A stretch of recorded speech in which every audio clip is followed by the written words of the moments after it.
Good morning, dear student. Welcome to the Zoom online Urdu class. How are you all? उम्मीद है आप सब खैरियत से होंगे। लास्ट वीक हमने सबक पढ़ा था हज़रत मोहम्मद सल्लल्लाहु अलैहि वसल्लम के अखलाक और आज हम उसी को कंटिन्यू करेंगे, मुकम्मल करेंगे। ठीक है, तो किताब खोलें मेरे साथ और सफ़ा नंबर 11 पर आ जाएं। 9 और 10 सफ़ा हमने पढ़ लिया था। आज हम सफ़ा नंबर 11 से पढ़ाई शुरू करेंगे जी। तो पहली लाइन पर आ जाएं। हज़रत मोहम्मद सल्लल्लाहु अलैहि वसल्लम ने अल्लाह के हुक्म पर अपने नबी होने का ऐलान किया। आपने लोगों तक अल्लाह का पैगाम पहुंचाया कि अल्लाह एक है, इसका कोई शरीक नहीं। शरीक का मतलब साथी। अल्लाह का तो कोई साथी नहीं, अल्लाह अकेला है, एक है और हमें सिर्फ उसी की इबादत करनी चाहिए। तो ये पैगाम अल्लाह का एक होने का पैगाम किसने पहुंचाया? प्यारे नबी ने हम तक पहुंचाया और हमें बताया कि सिर्फ अल्लाह एक है और वही इबादत के लायक है। इस पर मक्का के काफिर आप सल्लम के दुश्मन हो गए और आप सल्लल्लाहु अलैहि वसल्लम को तंग करने लगे। लेकिन आप सल्लल्लाहु अलैहि वसल्लम हमेशा सब्र से काम लेते थे। आपने दुश्मनों के लिए कभी बद्दुआ ना की, यानी उनको बुरा भला नहीं कहा, हमेशा उनको माफ़ किया और उनके लिए दुआ की कि अल्लाह उनको नेक बनाए, उन्हें सीधा रास्ता दिखाए। आप सल्लम ने कभी किसी से बदला ना लिया, क्योंकि प्यारे नबी तो देखें अल्लाह ताला के नबी है ना, तो उन्होंने कभी भी किसी से बदला नहीं लिया। रहमतुल लिल आलमीन थे, तो आप सल्लम तो सारी दुनिया के लिए जब रहमत बनकर आए, तो इसलिए उन्होंने कभी किसी को नुकसान नहीं पहुंचाया, किसी से लड़ाई झगड़ा नहीं किया, किसी को बद्दुआ नहीं दी और किसी दुश्मन से कभी बदला भी नहीं लिया। यहाँ तक कि आप बदतरीन दुश्मनों को भी माफ़ कर दिया। तो आप सल्लम ने क्या किया कि जो बदतरीन दुश्मन का मतलब है बहुत ही बुरे लोग जो थे, जो ज़्यादा नुकसान देते थे, तकलीफ़ पहुँचाते थे, दुश्मनी करते थे हजूर सल्लम से, तो उन्हें भी हजूर सल्लल्लाहु अलैहि वसल्लम ने माफ़ कर दिया। अल्लाह के हुक्म पर नबी अकरम ने मक्का से मदीना हिजरत की। हिजरत, अब आपको मैंने पहले भी बताया था हिजरत के क्या मायने हैं। हिजरत का मतलब है अल्लाह के हुक्म से एक जगह से दूसरे शहर चले जाना। तो जब मक्का के लोग आप सल्लम की बात नहीं मान रहे थे, मक्का के काफिर आप सल्लम को तंग करते थे, उनसे दुश्मनी करते थे और नुकसान पहुंचाते थे, तो अल्लाह ताला ने प्यारे नबी को हुक्म दिया कि आप मक्का छोड़कर मदीना चले जाएं। मदीना के लोग आप सल्लम के आला इखलाक से बेहद मुतासिर हुए। यानी मुतासिर होने का मतलब है उन पर असर हुआ, उनको हजूर सल्लल्लाहु अलैहि वसल्लम की बातें अच्छी लगी और उनको आप सल्लम की बात समझ में आ गई। आप सल्लम की ज़िंदगी उनके लिए एक नमूना साबित हुई। नमूना का मतलब है मिसाल, एग्जाम्पल। तो प्यारे नबी जैसा काम करते थे तो लोग उनको देखकर वैसा काम करने की कोशिश करते थे, हजूर सल्लम के बताए हुए तरीक़ों पर अमल करते थे, उनकी बताई हुई बातें मानते थे।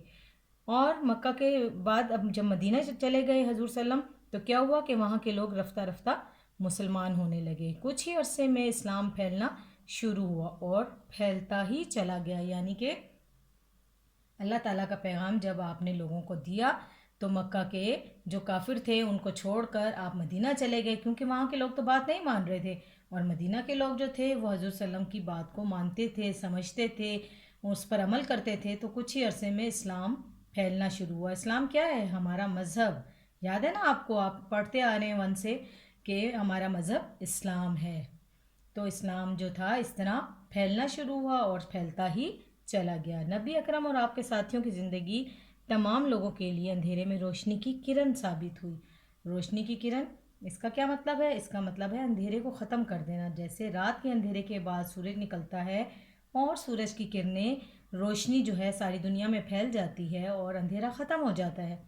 तो इस तरह प्यारे नबी की ज़िंदगी जो थी वो इतनी खूबसूरत तरीके से गुजारी उन्होंने और इतने अच्छे तरीके बताए कि जो काफिर लोग थे, जो जाहिल लोग थे, उन्होंने वो तरीके सीख कर इस्लाम के मुताबिक ज़िंदगी गुजारनी शुरू की और बेहतरीन ज़िंदगी गुजारी। यूं इस्लाम की रोशनी ने कुफर के अंधेरों को मिटा दिया, यानी जहालत के अंधेरे ख़त्म हो गए और लोग अच्छे तरीके से ज़िंदगी गुजारने चले, क्योंकि उन्होंने अपने तरीके बदल दिए, प्यारे नबी के बताए हुए तरीक़ों के मुताबिक ज़िंदगी गुजारी। तो जहालत के अंधेरे ख़त्म हो गए और इस्लाम की रोशनी हर तरफ फैल गई। आज 1400 साल से ज़्यादा अरसा गुजरने के बाद भी नबी अकरम की ज़िंदगी तमाम इंसानों और मुसलमानों के लिए एक बेहतरीन नमूना है। यानी कि अगर आप उस वक्त से गिनना शुरू करें तो 14 सदियों से ज़्यादा वक्त गुजर चुका है। 1400 साल, 1400 ईयर से भी ज़्यादा टाइम गुजर गया है जब हमारे नबी इस दुनिया में आए थे। लेकिन उनकी बातें देखें, आज भी लोग मान रहे हैं और आखिरत तक मानेंगे, क्योंकि हमारे नबी तो आखिरी नबी आए हैं ना, और अल्लाह का पैगाम लेकर आए, सारी दुनिया के लिए लेकर आए, सारी दुनिया के लिए रहमत बनकर आए। तो हज़ूर सल्लल्लाहु अलैहि वसल्लम की ज़िंदगी जो है एक मिसाल की तरह हमारे सामने मौजूद है, और उस पर अमल करते हुए लोग अपनी ज़िंदगी को बेहतर बनाने की कोशिश करते हैं। हमें ज़िंदगी के हर काम में हज़रत मोहम्मद सल्लल्लाहु अलैहि वसल्लम के आला इखलाक से सबक लेना चाहिए। क्या करना चाहिए कि हमें भी अपनी ज़िंदगी गुजारने के लिए उनके बताए हुए तरीक़ों पर अमल करना चाहिए। आज का सबक तो हमारा मुकम्मल हुआ। ये सबक हम आधा पहले पढ़ चुके थे और आज हमने इसको मुकम्मल किया। तो आपने 1 क्लास में, 2 क्लास में भी याद होगा कि जब सबक मुकम्मल हो जाता है तो उसके बाद बारी आती है सवालात जवाबात की।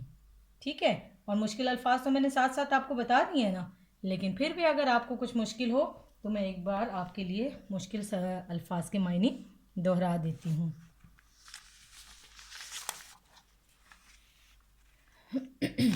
जी, हमारे पास मुश्किल अल्फाज में देखें, मैंने आपके लिए बहुत सारे मुश्किल अल्फाज लिख कर रखे थे और आपको पिछली बार करवाए भी थे। एक बार फिर दोहरा देती हूँ। इखलाक की क्या मायनी है? आदात। तवज्जो का मतलब है ख्याल करना, गौर करना। मुनाफा का क्या मायनी है? फ़ायदा। पूजा के क्या मायनी है? इबादत। ठीक है, काफ़िर लोग किसकी पूजा करते थे? बुतों की। और फिर मुसलमान हुए तो हमें पता चला कि पूजा नहीं, बल्कि हमें अल्लाह की इबादत करनी है, बुतों की पूजा नहीं करनी।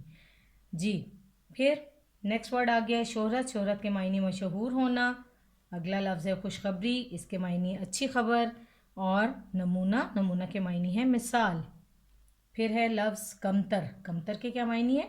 हकीर समझना, किसी को छोटा समझना। ठीक है, नंबर 9 पर हमारे पास वर्ड है हिजरत के मायने क्या है? दीन की खातिर एक जगह से दूसरी जगह जाना है। यानी कि अल्लाह ताला के हुक्म से जब हजूर सल्लम एक शहर छोड़कर दूसरे शहर गए तो इसको कहते हैं हिजरत करना। ठीक है, मुश्किल अल्फाज के मायने मैंने पहले भी करवाए थे, आधा सबक हम पहले पढ़ चुके थे, बाकी का आधा आज हमने मुकम्मल किया।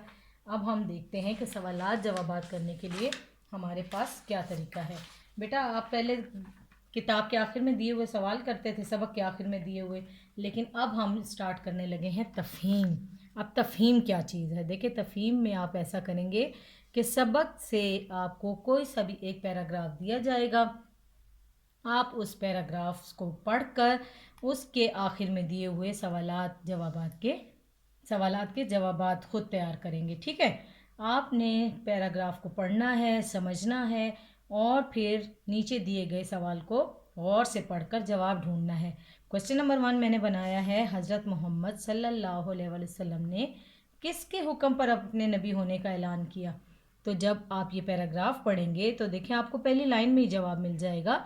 हज़रत मोहम्मद सल्लल्लाहु अलैहि वसल्लम ने अल्लाह के हुक्म पर अपने नबी होने का ऐलान किया।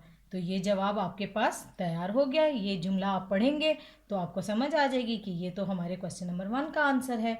ठीक है, तो आपको इसी पैराग्राफ से पढ़कर दूसरे सवाल का जवाब भी ढूंढना है।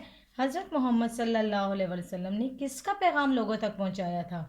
देखिए, जब आप पढ़ेंगे इस पैराग्राफ को तो अगली लाइन पर आए, आप सल्लम ने लोगों तक अल्लाह का पैगाम पहुंचाया कि अल्लाह एक है। तो देखें, ये भी आपके पास जवाब आ गया। हज़रत मोहम्मद सल्लल्लाहु अलैहि वसल्लम ने अल्लाह का पैगाम लोगों तक पहुंचाया। ठीक है जी। क्वेश्चन नंबर 3 मैंने आपके लिए बनाया है, क्या आप सल्लम ने कभी किसी से बदला लिया?